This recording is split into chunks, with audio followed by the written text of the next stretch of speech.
Hello, everyone. I'm John O'Loughlin. Welcome to McDuff Lives. And boy, after 3 weeks, Marcia and I got a lot to talk about, plus my trip to Dallas with some photos. So let's.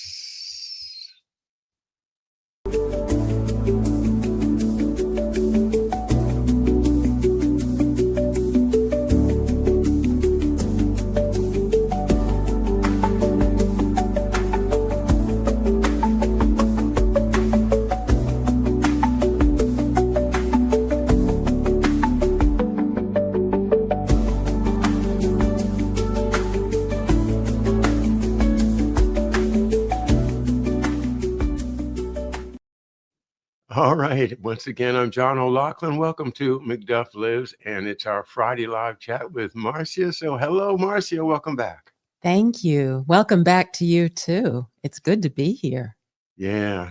Well, I haven't done so much away from home in 1 month for years, and I had two wonderful experiences this month. So we'll be talking about some of that. And, we're going to continue with Undo the Coup on Monday. So there'll be new material there to talk about how we, once again, have got to undo the coup if we don't figure out the JFK assassination and the cover up. Yeah, well, you'll have lots of opportunity to talk about that after your trip to Dallas, which we're going to hear a lot more about today. But I'm just so impressed with all of your Undo the Coup content and connections that you are starting to amass. So I think this is going to be very interesting. Well, I've got a lot of more material to share. So Yep. Anyway, that'll be Monday. But today is today, and Eden's Vision says Happy Turkey Day. Happy Thanksgiving to everyone and everybody. And we also have Polly here saying greetings from Amsterdam, the Netherlands. Greetings, Polly. And I also want to mention that due to the kindness of the YouTube gods, whoever they are, and, all hail, we now have McDuff Lives 1 back broadcasting after a 3-year trip to YouTube jail. Wow. So welcome, McDuff Lives 1 viewers who are joining us after McDuff Lives 1 got sprung from jail. Yes, but the big story is still unresolved, and that is the real channel, McDuff, Kennedy's Man to Smash the CIA, is still in YouTube jail. I filed the appeal at least 2 weeks ago, and while they gave me the McDuff Lives 1 back, they're still sitting on, the jury's still out as to whether I get my primary first channel with almost 12,000 subscribers and 903 videos. I want it back. Okay, now let me ask you this question. If somebody had, say you were in charge of YouTube. Yeah. And somebody had a YouTube channel named Smash McDuff, would you let them go on? Well, McDuff is a person, whereas the CIA is an entity. Oh, but entities are people too. Oh, that's right. The Supreme Court has already told us that entities, they have feelings, and emotions, and they need to have a way to express themselves. It's that Smash the CIA thing that has them thinking. You think twice. That's it? I do actually. Well, I can't do anything about it because I don't have access to the channel to change the name. Right. But I really do. I really do think that, and I don't think that that's because YouTube is so whatever YouTube is. I think it's because YouTube is controlled by the CIA. Okay. Well, I think basically everything is, but right. Try and convince the rest of the country of that. Why is that such a hard concept? Well, it's like, when I got home from Dallas on Monday night, and it might have been Tuesday night, turned on the television, and there was ABC News, and they had this, silver-haired, gray, templed expert, with a nice blue suit on, and he was just kind of leaning back and saying, it was a typical lone nut shooter, and just goes on and on about how it was just, I couldn't watch it. After what I saw this weekend, the idea that it was a typical lone nut shooter is just beyond preposterous. It's revolting when you consider the damage that's been done to our country and our lives Yeah. and Yeah. our future. Well, before we go there, Banjo Loon One says good morning. Good morning, Banjo Loon One. Thank you for being here. Banjo. Yeah, love me some banjo music. I do. I was watching. Oh, Steve Martin. Yeah, some video going around of Steve Martin playing the banjo. Amazing that he's still so good. You would think, with all he has going on, that would have fallen by the wayside. But I have to say, I've always had a little bit of a crush on Steve Martin. Oh, yeah. Well, funny guy, very, very funny guy. One of my favorite movies was the one when he's burning the candle at both ends. He's a lawyer in the daytime, and it has Lily Tomlin in it, and then he plays music at night, and this crazy guy comes along with one of those Tibetan bowls that just. Was that the one where Lily Tomlin takes over his body? Yeah. All of Me. All of Me. That was that was one of my favorites. Yeah. Well, Polly says all these conspiracies, YouTube wants to protect us citizens. The truth, I guess is what you mean there, is unbearable. Yeah, well, they sure don't want us to know the truth. But you know what? The more I study this, the more I do believe that is their ultimate excuse, is you can't handle the truth. You can't handle the truth. If we told you all the stuff that we know, you would tear your hair out. You'd go running down the street like a maniac. You would lose your sense of of reality, and it would be so horrible that we just can't do it to you. So thank you, Aaron Sorkin, for that. You can't handle the truth. Yeah. Yeah. We have person of interest 8731 checking in from South Africa. Wow. Hello, South Africa. The other side of the world. Welcome so much. Thank you for joining us today, and thank you for letting us know you're here. Yeah, I think this is our first, at least that we know of a viewer from South Africa. So double welcome to you. Yeah, I just read a book about an animal preserve in South Africa. Well, with nothing further to do you want to go ahead into the photos? Yes. Tell us about your trip to Dallas.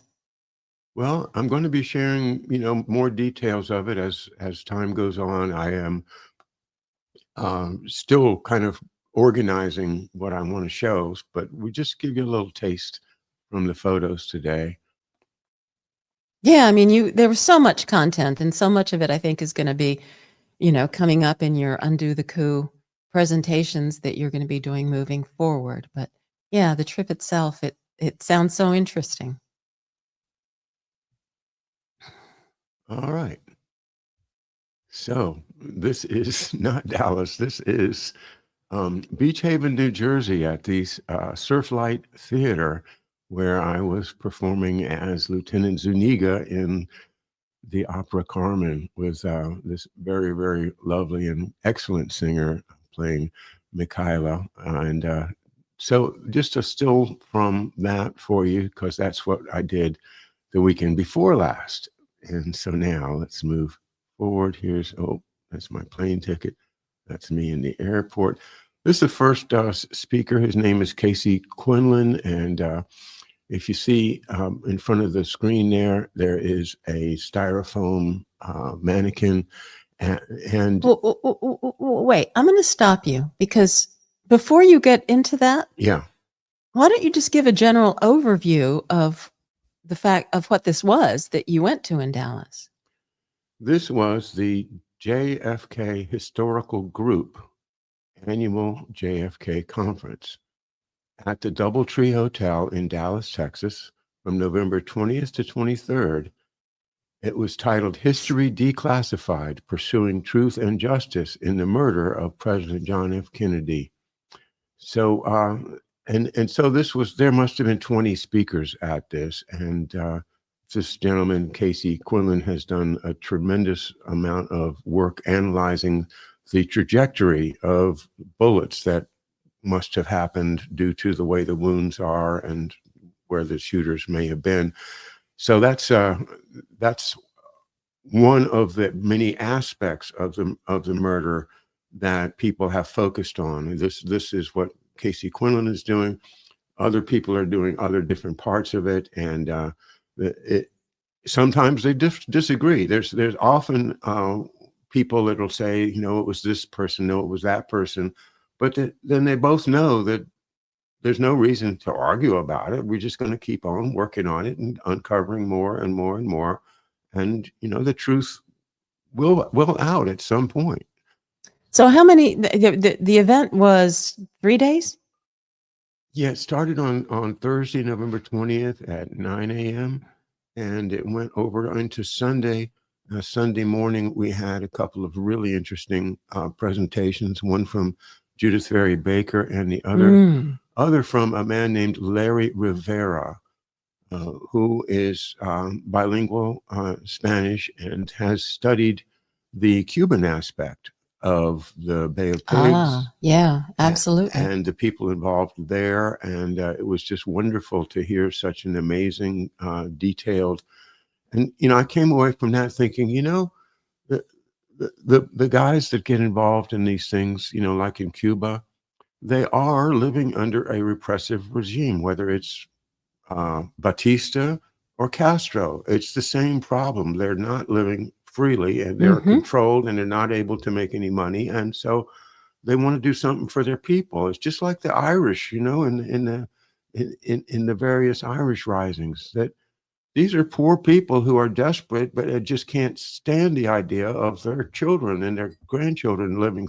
under this hell. And so these people get organized, and they're not very well educated. They don't know how to get a hold of things like machine guns and stuff. And so who comes along to help them out? You know, the spooks, the CIA, the people that want to then, you know, okay, here, we'll give you the arms, but then they want to control the thing.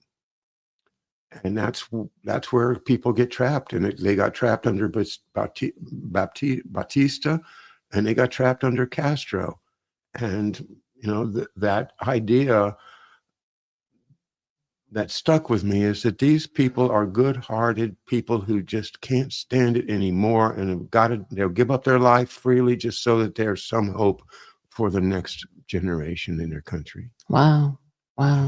So there were a lot of speakers and a lot of different angles on this whole thing. And yeah, indeed, a lot of speakers. Let's see.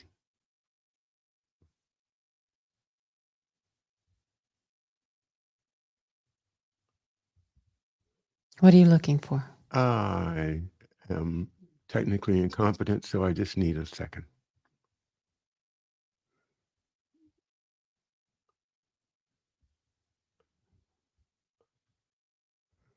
Well, here, while you do that, I will say good morning to Ms. Hunt HV8DI. Have a tea. Good morning.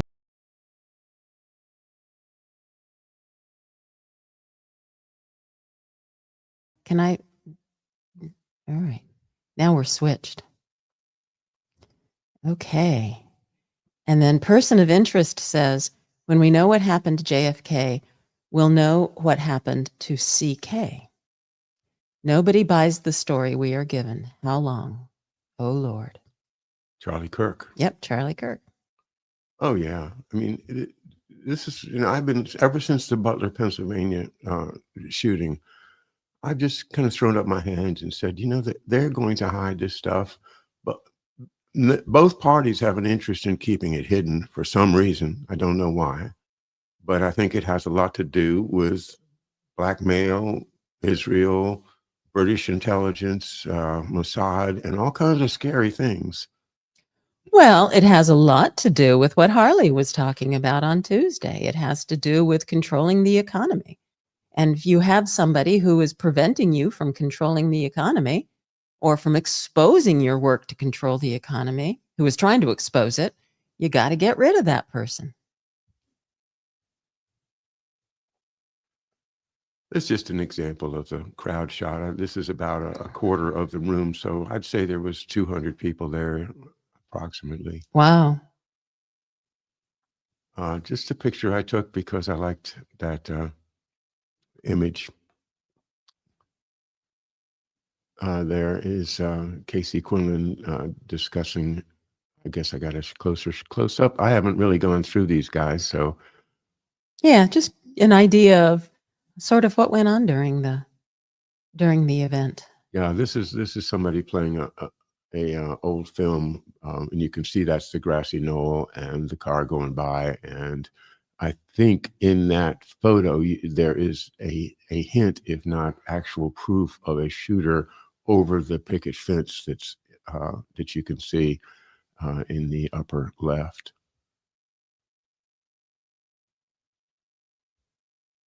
Can't quite see what that is. The President's Foreign Intelligence Advisory Board document release. This is Mr.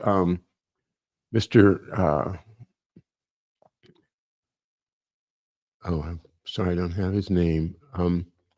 The gentleman is a lawyer in New York City who is working as hard as he can to expose the rest of the JFK documents. And it turns out that that JFK's Presidential Foreign Intelligence Advisory Board has a lot of documents of interest that are now coming out. Interesting. Yeah. Again, you must have seen plenty of these PowerPoint presentations. That's the banner for the conference. I think they did a great job putting that together. Yeah.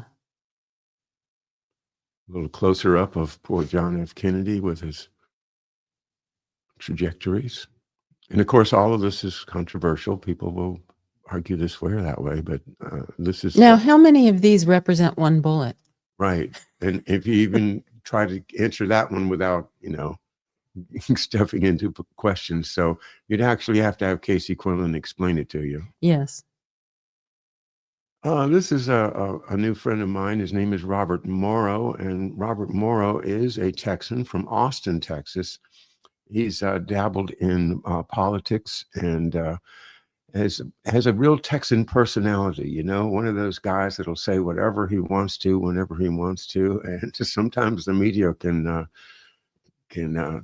punish him for that. But he's a gregarious man who has been a driving force in this historical group for decades. And his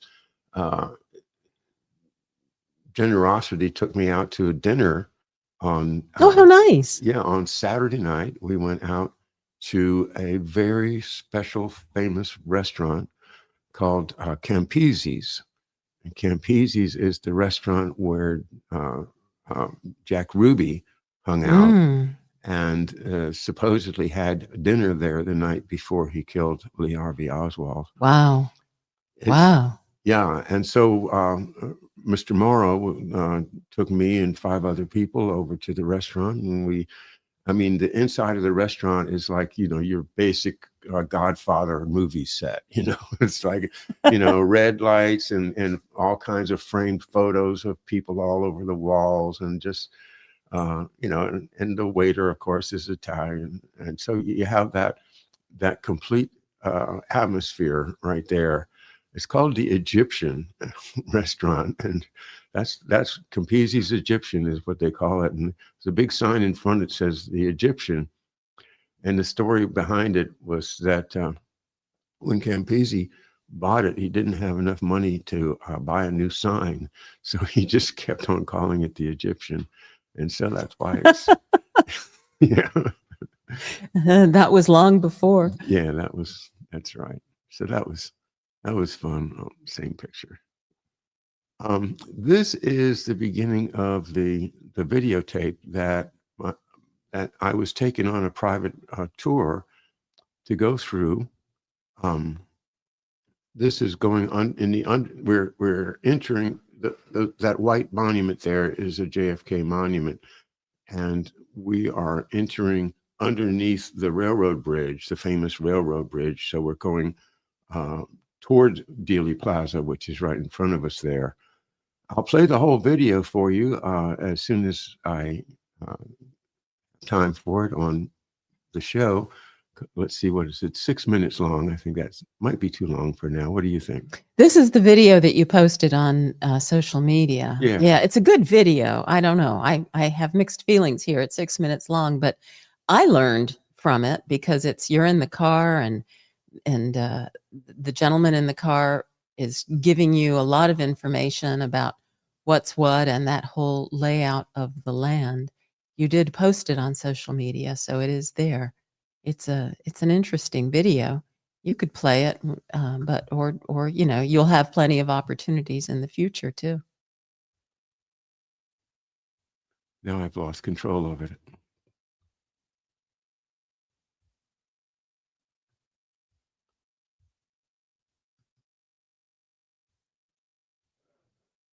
Huh. Maybe if you go to the window itself. Yeah, I can't find it, honey. Okay.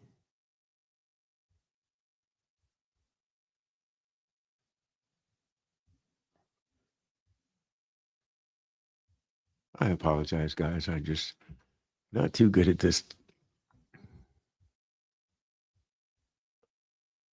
May I? Okay. Had to go start over.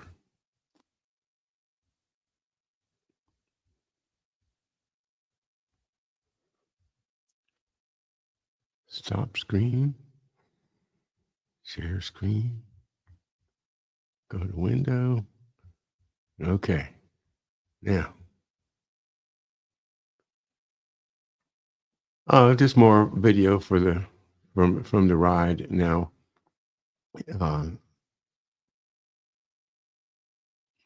This is the front steps of the book depository, and this took this because that's right up here where I'm putting my cursor is where Lee Harvey Oswald is supposed to have been photographed. He's a grainy photograph, but everybody who sees it is really with AI now. That was one of the speakers was saying, this is becoming more and more clear that it is Lee Harvey Oswald standing there when that photo was taken, which means he couldn't have been the shooter.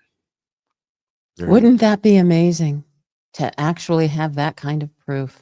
Yeah, and with AI analyzing these photos now, it's getting possible. Yeah, that's this wider scene there. This is my main video from the event. It's 33 minutes long, but you can see I'm starting to walk down the hill here, and on the right is people gathering on the grassy knoll, and they're gathering around the speaker's platform up there. Why don't you explain what the event is? Well, the event is the memorial service that the JFK Historical Group itself has put together and gotten a permit for. So they got a permit from the city to go there and do this. And the centerpiece of it is at whatever time it was, 12-something p.m., when he was shot, they have a moment of silence. And 3 or 4 speakers also spoke and shared some very worthwhile words, and they sang Amazing Grace. Oh, wow. But they had an older military bugler there, a gentleman dressed in his military outfit, with the cords and the shoulder thing and everything. And he had this beautiful silver bugle, and when he played taps, man, that hit you right in the heart. Oh, wow. Is that on the video? No. Okay. I don't know. It might be. I don't think so, though. Wow. So that must have been a very, very special moment. Yeah, I'll just say one other thing that was very interesting was that just as Judith Vary Baker was speaking, all of a sudden, these really loud cars started driving right down the path, right down the street where he was killed. And it was a whole parade of them. There must have been 20 or 30 of them, and they were all Lincoln Town cars. And they had people sitting up with them, waving like politicians and all, like they had gotten a permit to do a Lincoln Town car, one of those parade. Old car rallies. Yeah. At the same damn time. Wow. And they did it, and it was loud and obnoxious. And Judith Berry Baker was saying, "See, I knew something would happen. I knew Now, they'd when do you say something." loud, what was the source of the noise? The rumble of the engines. Okay. And they would, spin them up and make them go, have that big revved up sound, and Okay. it was awful. It was a terrible thing to do, and it just shows the contempt that some people have for those of us that are humbly trying to find the truth. Yeah. Contempt. That's a very good word. There's my good friend, new good friend Jimmy Langkop, who took me on the vehicle tour that is on the video. Very interesting. Now we're all standing right there on the grassy knoll. Okay, that's the speaker's dais up there, and you can. I recorded some of the speaking, but we're not going to play that right now. See the X? That's where the fatal shot hit him, and people would throw flowers on it, and etc. Yeah, that's Jimmy explaining. And he's showing up where he proposes that there were other shooters, and this is one of the places. That's the building that's across the street from the book depository, yes? Yeah, on the left, Yep. you can see the slim part of the Okay, that's what I of thought. the book depository. So the parade would have come from the right of the screen and turned left here toward the camera.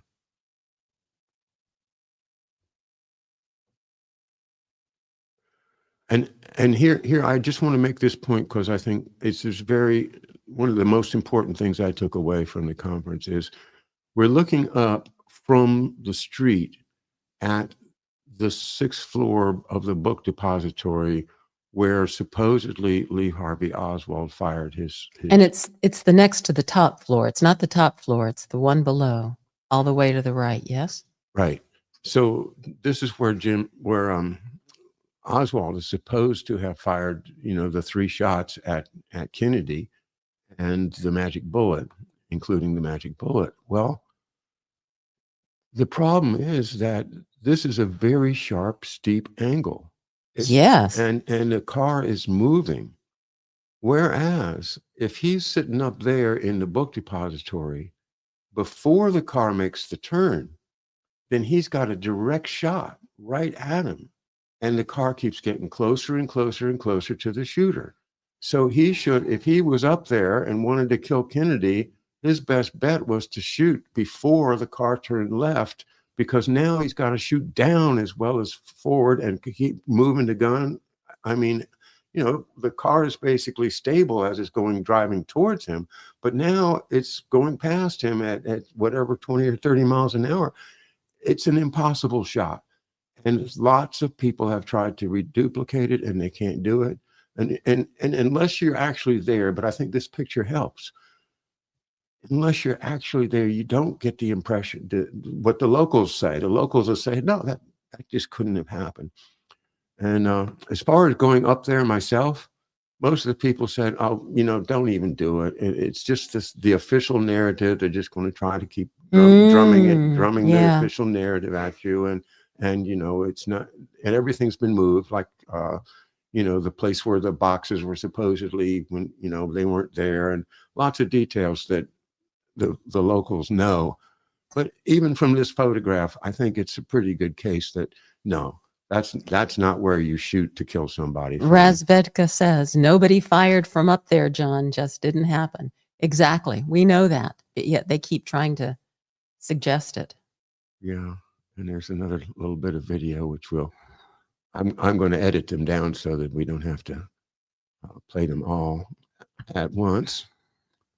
This pedestal here is where Zapruder was when he shot the video. And I think this is the second spot, because there's 2 spots marked, one for the first shot and then the second for the kill shot. And I think actually this must be the kill shot, and the first was the the one that supposedly hit him in the neck, if that's correct. Just looking back from across the street at the same scene. One of many memorials. People bring flowers every year. I didn't know that, or I'd have brought some. But a lot of people over there just putting flowers on the road or on the memorials, and very solemn, and but also a very friendly and warm group of people. Oh, this picture shows you the picket fence. It used to be a picket fence. This is a replacement, but it's the same idea, and you can see in the old photos that's it. And just above that red sign is where someone supposedly fired from behind that picket fence. You know what?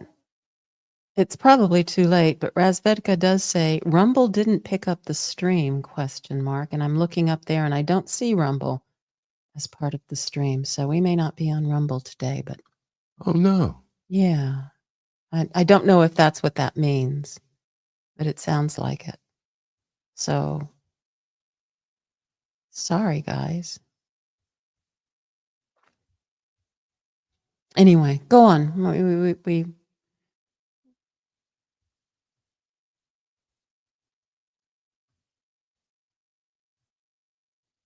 Are you trying to fix that? Yeah, I was trying to fix that. Okay.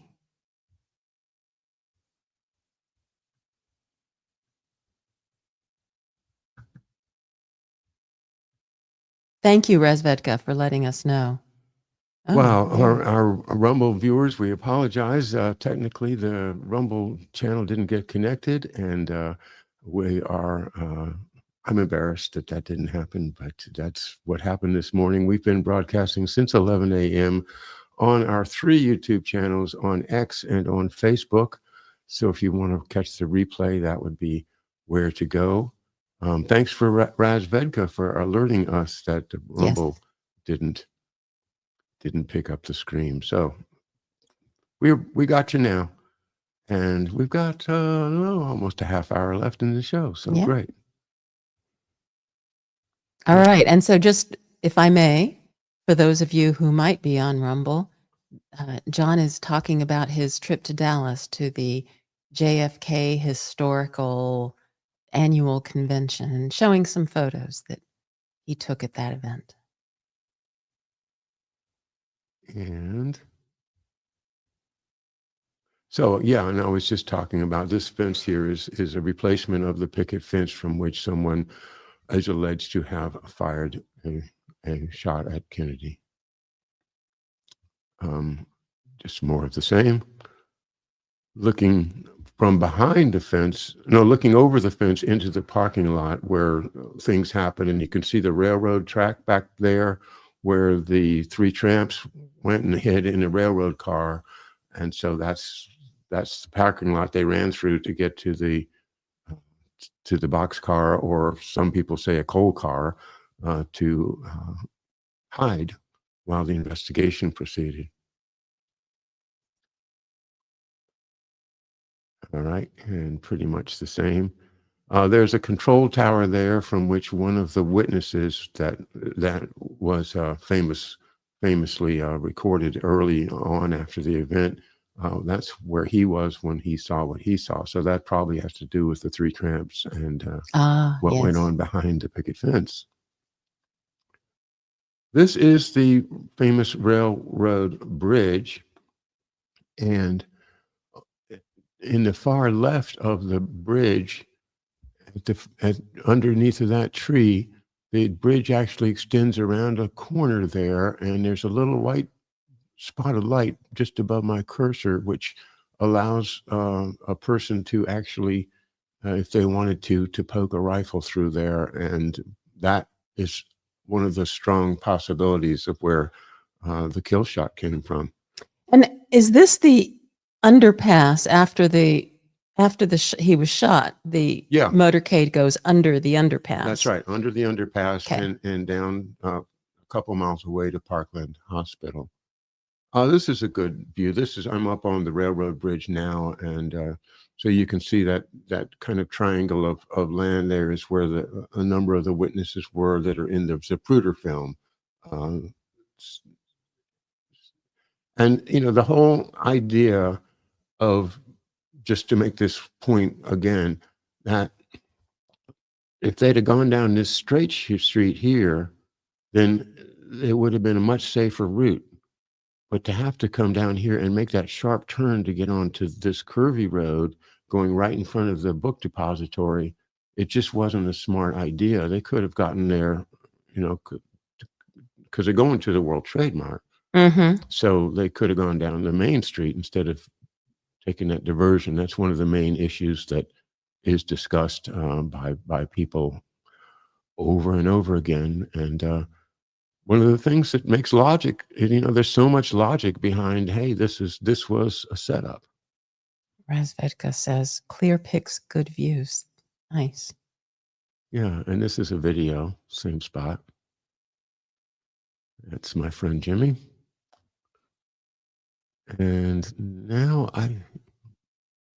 this is the spot I just described. Yes. The angled corner of the railroad bridge balustrade there. Mm-hmm. And you can see, you've got a see that car, you can even see a car coming down the road there, if you see my cursor there. Well, and the trees would have been different 60 years ago, too. Oh, that's true. But see, the point is, from here to that Exactly. front of that car, you're seeing the front of the car. Absolutely, yeah. Yeah. Just caught a little picture of the engine going by. There it is again. This is, I'll tell you why I took this picture. It's because of that triangular building on the back there, that obviously was built later, right? Uh-huh. Is it some type of memorial or something to just say, see what we did, because it's a pyramid. And well, we've talked a lot about pyramids. Indeed. On McDuff Lives. Oh, good catch. Yeah, I thought, geez, that's creepy to just, looking at this and say, it's like saying, we owned it. We did it. Wow. This is just the road that happens to be the way to Parkland Hospital, and that is the World Trade. It was the World Trade Mart. It's got a new facade, so it's not the same building. It's now called the World Trade Center, but that's the building. Just a photo of a picture that someone had that I'd never seen before. I think it's kind of really poignant. Mm-hmm. That's our hotel, the Doubletree by Hilton at Market Square in Dallas. There's my friend Chris Milligan. There's a better picture with him sort of smiling. Chris Milligan, the great publisher at Trine Day, and somebody I've been corresponding with. I actually interviewed him in 2019 on my show. Wow. Yeah, it's part of the lost videos. Yeah. But had a chance to chat with him a good deal over the weekend, and well, you can see he's still a hippie, and I identify with him on that level, as well as many others, because he's one of the most dedicated researchers that you could ever imagine.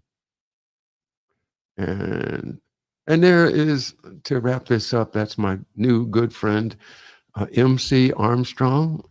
MC Armstrong is an author, journalist, and college professor who befriended me on X about maybe 6 weeks ago, a month ago, 2 months ago. I sent him a copy of McDuff Lives, and he just been raving about it ever since. He said it's a great book. And so I thought, well, if he likes it, maybe some more people down at Dallas will like it. So he invited me to go down there, and I said, yeah, I will go.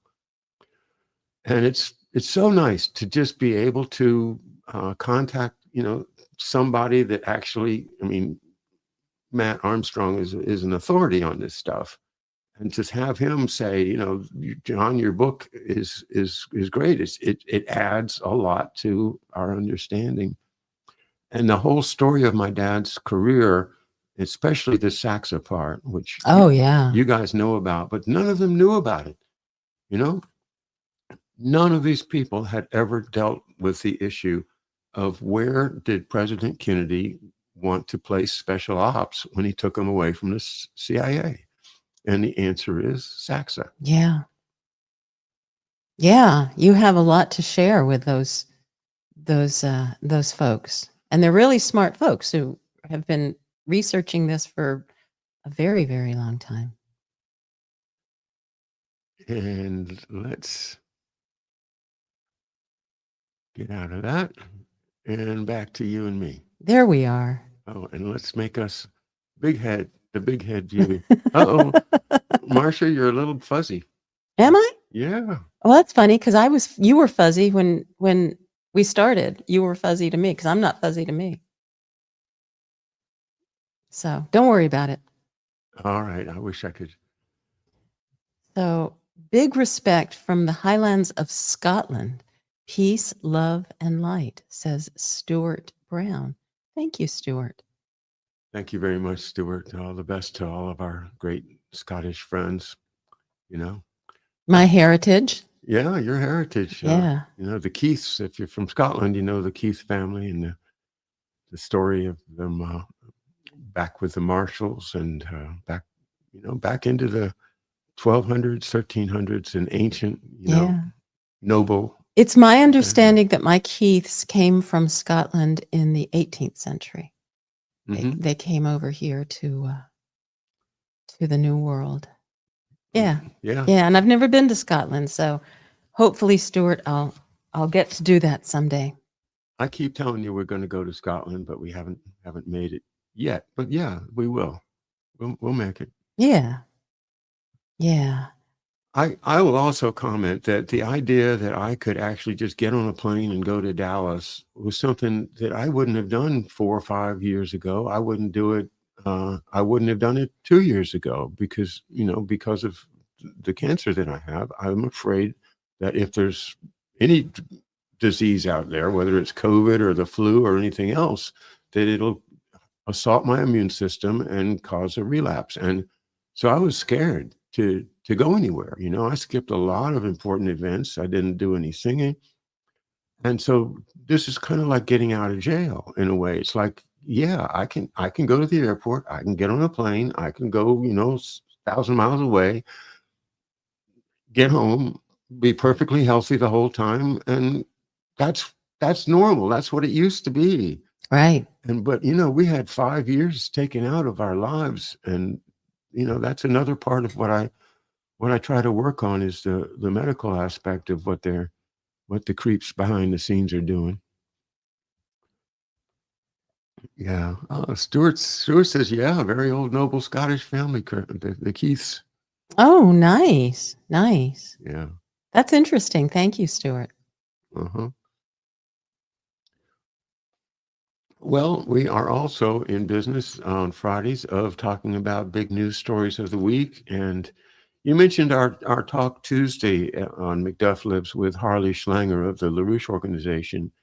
And he was talking about Jeffrey Epstein. And we covered a couple of his, a 2-part article that he wrote in Executive Intelligence Review, which is their publication, about who was Jeffrey Epstein really, and to answer the question, where did he get his money?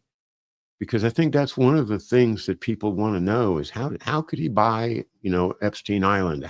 How could he have all of this wealth? Oh my gosh, the amount of money that this man had was just, it's shocking to me how much he had, not just the island, but then he had the home in Palm Beach. He had the very expensive home in New York City, a mansion in New York City. And of course, probably more. And then, when he was arrested, they found tons of money and diamonds and multiple passports, including some in another name, but with his picture. So he had a little stash that was that stashed away so that he could be ready to flee, which I guess he didn't get to in time. I saw somebody posting some new information about Epstein and Bitcoin. That Epstein may have been one of the principals behind Bitcoin and trying to hide from it, of course. So that's a big story. I didn't invest in Bitcoin, but a lot of people did, and it's it's clearly a financial tool for manipulation, money laundering, arms transactions, just dirty money. You just throw it into the Bitcoin and watch it rise up, but until it doesn't. Right, right. Well, and I think I was so glad that Harley asked this question, that Harley is focusing on this, because it's one of the things that I've wondered. I read the book by Virginia Giuffre about Epstein, which has just come out, and it's a heart-wrenching book, actually. It's actually very tastefully written. Of course, she worked with a co-author, but very tastefully written, because she doesn't go into any more detail than absolutely necessary. It's not anything that is exploitive in any way. And, and some of the details she does go into is more than I would want to know, but it's necessary to understand what was going on in this private world of Jeffrey Epstein's and Ghislaine Maxwell. Oh my God. The two of them. And, she describes them as not a couple, but two parts of an evil whole, AWHOLE, because just, yeah, their stuff was just unbelievable. Unbelievable. The kind of abuse and the way these girls and young women were used. It's horrible. Absolutely horrible. But the whole time I'm thinking, where did this guy get his money? How did he become so incredibly wealthy? And I think that Harley's information is so important to understand that there are all of these handlers, all of these people behind the scenes who brought him into their world and allowed him to participate in some of these financial schemes, and as Harley calls them, economic resets, to be able to control the world economy, not just our economy, but the world economy, and profit from it, and profit in incredible ways. And Epstein became part of that. And then, Harley didn't go into it too much, but I do believe that he maintained his wealth and grew his wealth through blackmail, because then he created this scheme of bringing in these young women for his own pleasure, but then he also shared them with his very rich and powerful, and then turned around and blackmailed them all. Evil is Horribly evil behind is the word for it, and Yeah. the abuse of young people, young women especially, is just so disgusting and horrible that most people would rather sweep it under the rug and not think of it. Yet it is part of the story, and I joined the cry to release all the Epstein materials right now, because we are not unable to handle it. We can deal with it. We as a nation are strong enough to understand and to deal with. And of course, people are going to be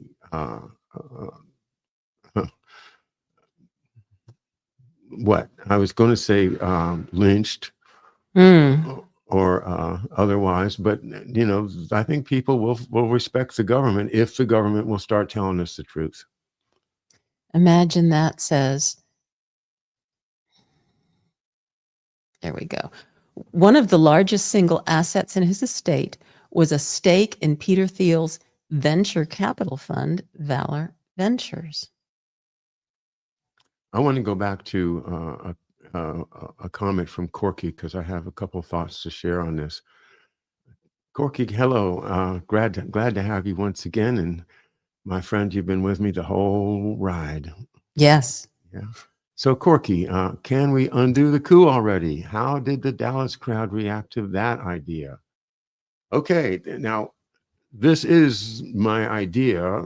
Undo the coup is my rallying cry to stop trying to figure out the minutiae of, which bullet and which gun and who, what shooter and where, how many guns and all. Let us all just focus instead on the cover up, because the cover up is the coup. If Lyndon Johnson pulled out a revolver and shot JFK in the head and killed him on national television, then he would not have ever been the president of the United States. Of course not. Of Yeah. course not. Well, that's basically what happened, except for it's all been hidden under layers. So I myself have been pursuing, of course, the CIA angle, the Alan Dulles and the various creepy things that he set in motion. But of course, he answers to the corporate clients of Sullivan and Cromwell, as we've studied, and those people are some of the wealthiest people in the world, and the ones that run the foundations, the Ford Foundation, the Carnegie Foundation, all of them. All of those people have been under my microscope for a number of years. I have on my shelf the book by Roger Stone. I think it's called The Man Who Killed Kennedy, and there's a big picture of LBJ on the cover. And it's been Stone's contention that it was LBJ all along. And I was pretty surprised that every person that ventured an opinion said it was LBJ. And I had never really studied it because I thought, well, that's Roger Stone. I don't really know if he's, legitimate or not. Whereas you have all of these academic people and people like James Douglas and all of the great writers that I have on my shelf over there in the McDuff Memorial Library. They're looking at it from a foreign policy angle, but LBJ is just an avaricious, narcissistic, murderous bully who pushed his way to the top by any means necessary. And that is the story that I think I'm going to be turning to as people like Matt Armstrong and many and a lot of the other people. I'll mention David Denton, who's also been at the conference and has been studying this for decades, are going to help me bring that in. Now, all of that is to say, I still believe that everybody is focused on their particular theory of who did it and not the cover up. And so that's what I think Undo the Coup is an effort to say, okay, you think it was LBJ, you think it was the CIA, you think it was the Russians, you think it was the Cubans, you think it was the mafia. Okay, that's great. But look what happened as a result of that conspiracy, whoever was involved, is that we have now an illegitimate president. Because Lyndon Johnson could never have honestly been the president if we had investigated the JFK killing when we should have. He couldn't have been the president. And they know that. Well, and then I have to ask, if I could just jump in real quick. We couldn't have covered up the JFK killing if LBJ hadn't been the president. Exactly. Right. And it is, the hand in the glove, the one hand washing the other. And that's what's gone on ever since then. And they have the strings of the media, and they've got all the power it takes to keep putting on that silver-haired Amanance grease to sit back and say, oh, yeah, a typical lone nut shooter, I'd say. Oh, yeah. Oh, all those other people who have all this other evidence, they're just conspiracy theorists. And therefore, they don't count, because we all know that conspiracy theorists are just kooks who make up things, believe stuff. I just want to imagine that up there, give him credit for, yes, that's it. Leslie Wexner and Leon Black. And you can read all about that in, okay, you're going to give us all whiplash going back and forth between content. Oh, I just want to make that comment because we're running out of time. I know. So this is back to the Epstein, of course. This is Epstein, yeah. And imagine that you're right on the ball with that, I think. Yes, okay. Absolutely. And and Harley talked about that. Guys, if you haven't read Harley's articles about this, it's absolutely brilliant. And the other thing I want to say is I love Harley's writing too. He is very good at expressing ideas.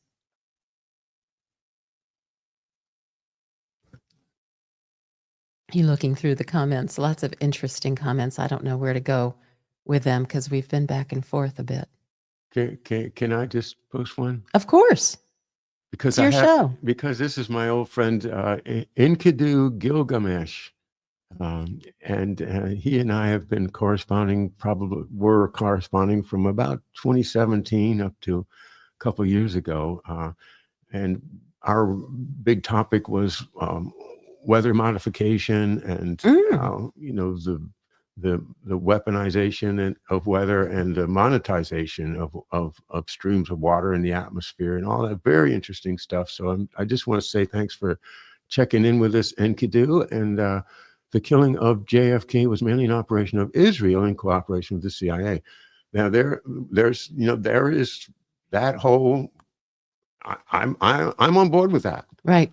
But that doesn't mean that it wasn't also Lyndon Johnson. Well, and Matt, you and I listened to a webinar, and Matt was one of the speakers. You're Matt Armstrong, who you've mentioned.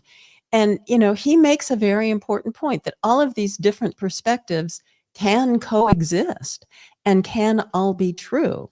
It wasn't, and I think that was part of what, when I read Regicide, part of what I saw is that there were a lot of different entities who were all part of this effort and who worked together to make it happen. And it is absolutely true. Who led the charge, I think, is part of the discussion. It's an important question, but it is not the question that we need to unwrap. Exactly. We've got to undo the coup. Right. Yeah. Well, there we go. Donald Piacic says it all ties together. Marcia, I think we've gone over the noon hour already. We have.